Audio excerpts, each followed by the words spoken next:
The Kia Sportage 2015-2021 is a pretty good car. It's pretty good, pretty reliable, and good to drive. For the price range of this vehicle, it's actually very good.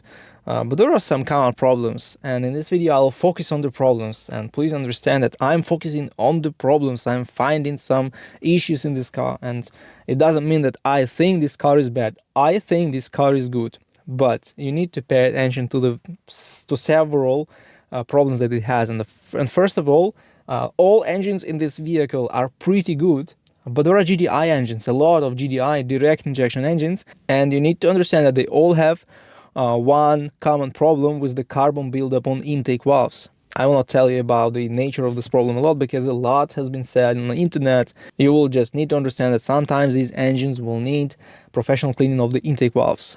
I would also add that the Kia and Hyundai engines, they have pretty weak chains. If your engine has a chain, not a belt, you will need to replace it at about 120,000 miles, 200,000 kilometers to make sure that this chain will not stretch or, let's say, elongate and jump. When it comes to transmissions, the manual transmissions are unkillable, so you can drive them.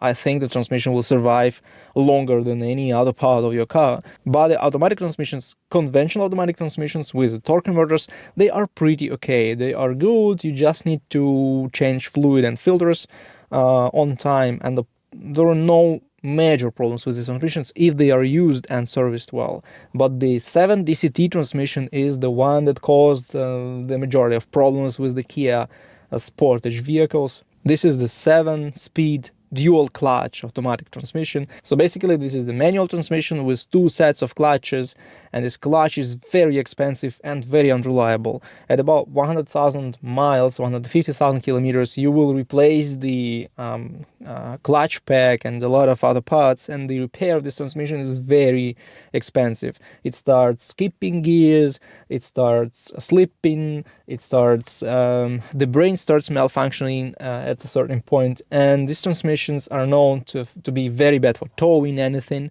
I wouldn't recommend you buy a used 7 DCT because you are buying a lottery. The bodies of these cars are pretty reliable, good metal, very thin but pretty good paintwork. I would say that this Kia Sportage, the 4th generation, has awful wiring. I hear about a lot of wiring problems, wiring connections, they get corroded and you can't locate this problem, and people spend hundreds and hundreds of dollars to just find what's wrong with this wiring and where this small wire lost connection. It's pretty hard, and the quality of wiring connections in this car is so-so.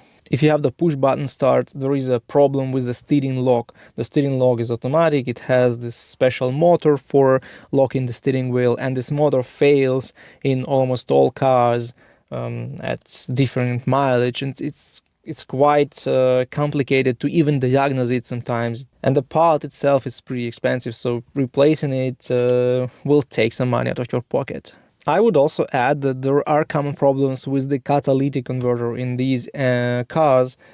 In all Kia and Hyundai engines, in almost all engines of this generation, they had a problem with the catalytic converter that was placed very close to the engine in the exhaust manifold, and when there is some problem with injection or the problems with the combustion and some fuel gets into the catalytic converter, the converter overheats eventually, and you have this very common issue.